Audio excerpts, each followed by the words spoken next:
नमस्कार, मैं हूं आपके साथ अंजना और आप देख रहे हैं टीवी 10 न्यूज। आइए नजर डालते हैं आज की खबरों पर। गुरुवार को ब्रजमंडल में गुरु पूर्णिमा का पर्व श्रद्धा भाव के साथ मनाया गया। इस अवसर पर जगह जगह शिष्यों के द्वारा अपने गुरुओं का पूजन कर उनका आशीर्वाद प्राप्त किया। इसी श्रृंखला में मथुरा शहर के चौबियापाड़ा स्थित श्री गोपाल वैष्णव पीठ पर भी श्री गुरु पूजन उत्सव आयोजित किया गया, जिसमें शिष्यों ने पहुंचकर गुरु गद्दी पर विराजमान श्री गोपाल पीठाधीश्वर श्री पुरुषोत्तम जी बाबा महाराज का विधिवत रूप से पूजन अर्चन कर उन्हें नमन कर उनका आशीर्वाद लिया। इस मौके पर गुरु स्थान पर पहुंचे शिष्य, महिला, पुरुष एवं बच्चों ने विधि विधान के साथ गुरु गद्दी पर विराजमान श्री पुरुषोत्तम जी बाबा महाराज के चंदन लगाकर उन्हें फूलमाला पहनाकर उनका पूजन अर्चन किया एवं उनका आशीर्वाद प्राप्त किया। वहीं नए शिष्यों के द्वारा इस मौके पर गुरु दीक्षा भी ली गई।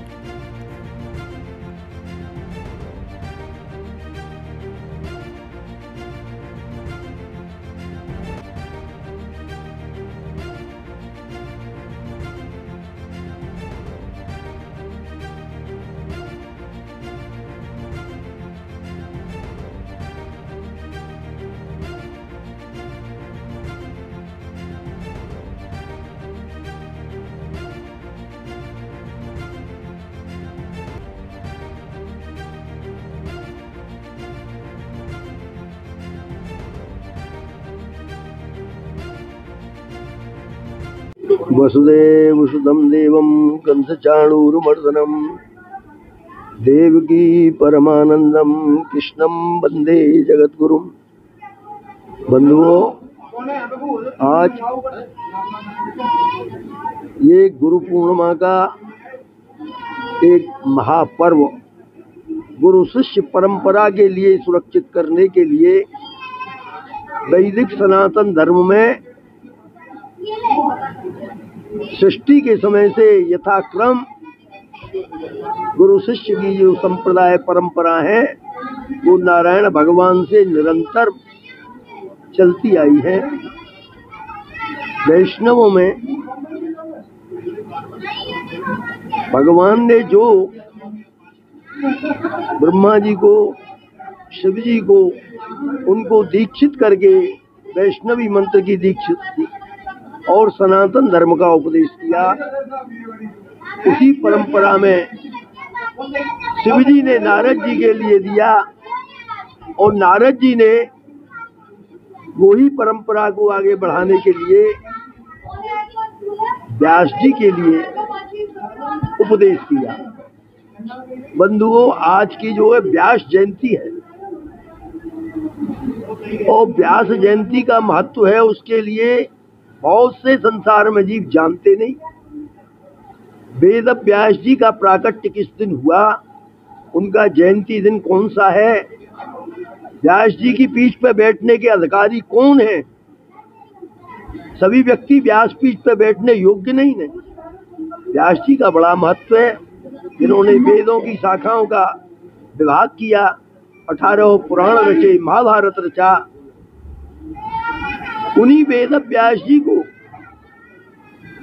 इतना करने के भी बाद मन में शांति नहीं मिली। वो अशांत बने रहे, अपने आश्रम में निरंतर सरस्वती नदी के तीर अपने आश्रम में सजापट्ट पे बैठे हुए चिंतन कर रहे, विचार कर रहे थे। उसी समय नारद जी ने आकर के देखा कि आज व्यास जी क्यों चिंतित हैं, क्या कारण है, इनसे पूछो। नारद जी ने आकर के कुशल प्रश्न पूछा। व्यास जी ने कहा, हे मुने, मैंने इतना किया, 18 पुराण बनाए, महाभारत बनाया, सभी वेदों की शाखाओं का प्रणयन किया, वेद विभाग इनको विस्तृत किया, परंतु मेरे मन में शांति नहीं है। नारद जी ने कहा, व्यास जी, ये आपने किया, ये सब उचित किया। मन में शांति मिलने का जो मुख्य साधन है वो आप अभी नहीं कर पाए हैं। आप भगवान का चिंतन करें। तो उन्होंने उनको वैष्णवी दीक्षा दी और उनको मार्ग बतलाया और उनसे कहा कि अब तुम समाधि लगा करके भगवान का चिंतन करो। उन्होंने भगवान का चिंतन किया चिंतन करने में भगवान की जितनी भी अद्भुत लीलाएं हैं वो उनके सामने जैसे कोई वीडियो आता है उस प्रकार दृश्य आने लगे। समाधि में उनको अनेक दृश्य आए, उन्होंने इन सभी के लिए संकल्प किया। वो वेद व्यास जी के लिए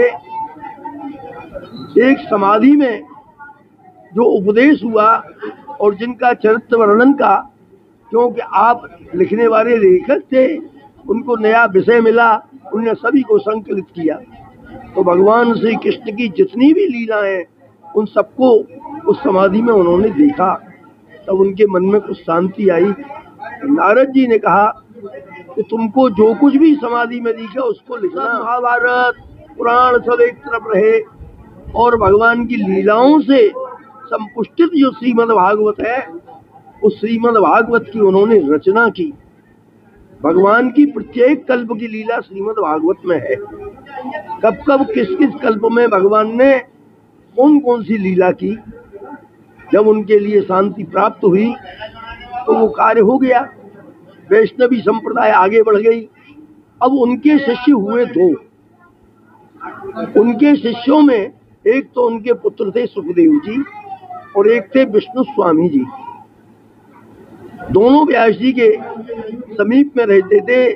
पुत्र तो उनको जन्म लेते ही वो घर छोड़ के चले गए। वो चिंतित थे, उन्होंने ऐसी श्रीमद् भागवत की रचना की। अब पुत्र तो है नहीं जो वस्तु इकट्ठी करता है, पिता वो पुत्र को देने के लिए पहले सोचता है, और यदि पुत्र नहीं हो तो फिर वो देखता है मेरा कौन ऐसा प्रिय है। तो उनके प्रिय शिष्य थे विष्णु स्वामी जी। तो उस समय उनने कहा जब तक मेरा पुत्र नहीं आएगा तब तक मैं इसका प्रकाश नहीं करूंगा, छिपा के रहे। दो शिष्यों को जंगल में भेजा, 2 श्लोक भागवत के उनको याद करा के भेजे कि भगवान की कैसी दयालुता है, कैसा उनका स्वरूप है। एक में स्वरूप, एक में भगवान की दयालुता। ये वर्णन करके दोनों शिष्य गाते हुए जंगल में गए। व्यास जी को विश्वास था इस स्वरूप को सुनेगा तो मेरा पुत्र अवश्य आ जाएगा। तो एक में बरहा पीड़म जो श्लोक है, बरहा पीड़म नटवर वपुः कर्णयो कर्णकारम बिभ्रलवाशक कनक कवशम वैजयंती जमाला रंध्रान वेणो रधर सुदया पूरेन गोपवृंदै वृंदारण्यम सुभद्रमणम प्राविशद गीत कीर्ति। एक शिष्य ने ये श्लोक बोला और दूसरे ने बोला अहो वकीयम स्तन कालकूटम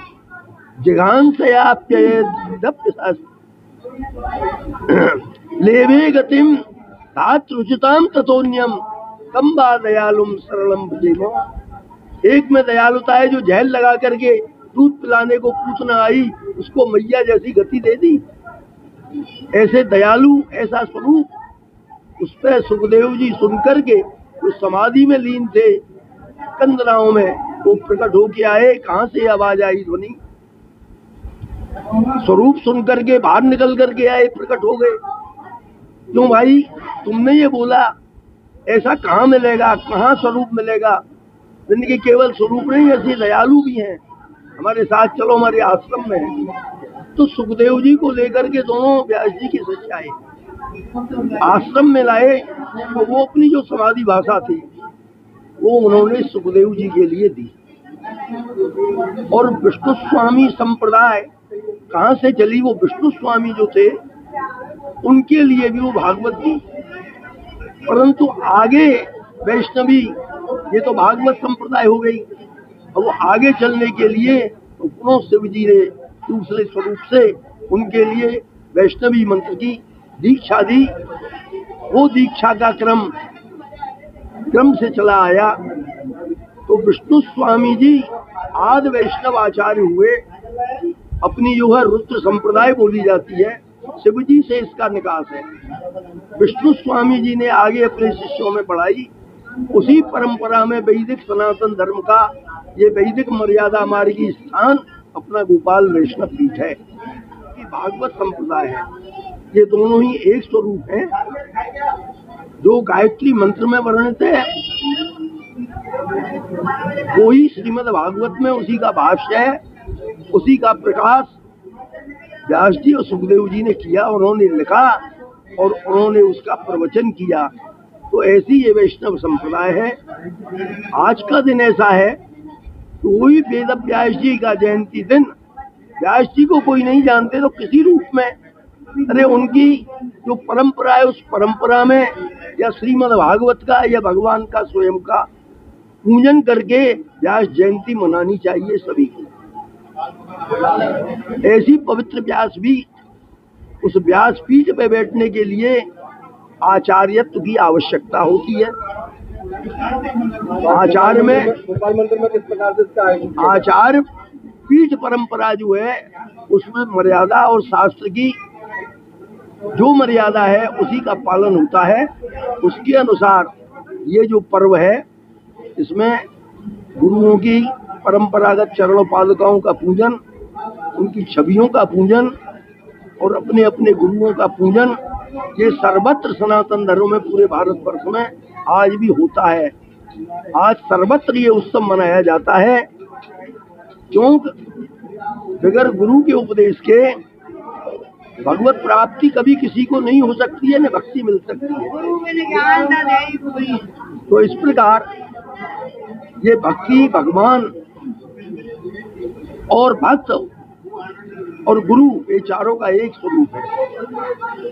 इस प्रकार इस महापर्व के लिए मनाते हैं। उसी परंपरा में गोपाल पीठ में अपने गुरु पीठ जो परंपरा है उसमें प्रातः ठाकुर जी का सेवा पूजा करके गुरु पीठ का पूजन, पादुकाओं का पूजन, छवियों का पूजन करके फिर यहाँ पीठ पे जो उन गुरुओं की जो प्रतिकृति है उन छवियों का पूजन करके, गुरु पीठ का पूजन करके फिर ये गुरु पूर्णिमा का महोत्सव मनाया जाता है।